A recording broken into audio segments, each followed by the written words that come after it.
This is the Qatar World Cup Handball 2025. Some of the brands that we carry here in Doha sponsored the said event. So support tayo sa kanila, kaya kami nandito. Malay mo may support din sila after. Nakaka-amaze din talaga manood ng mga ganitong tournament kasi yung mga napapanood mo lang sa television or online is makikita mo in real life. Katulad nito, recently may Reyes Cup, right?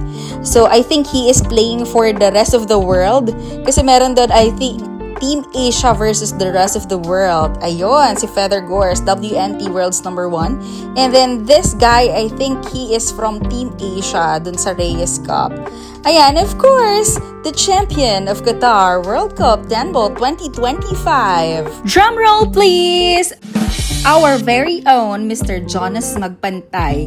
Grabe, small but terrible ang atake ni Sir. Pero sobrang galing niya talaga. Alam mo yung tipong sobrang quiet ng crowd and then pagtitira na siya yung mga Pilipino. Kasi karamihan na nanonood dito, puro Pilipino talaga.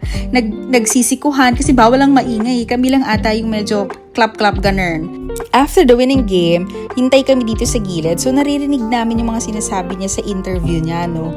Hindi na pala dapat siya maglalaro or mag-continue ng game kasi tapos na siya or nalaglag na siya, parang ganon. Kaso nga lang may nag-open na slot and then tinawagan siya para bumalik sa game at maglaro ulit. This just proves that whatever it is, if it's for you, it's for you. It will find you kahit anong mangyari. So nagkaroon pa nga ng moral story ang pakikimarites ko. Pero ito pa ang pinakamaganda. Napakadami niyang perby kasi ang laki ng premyo. Bye!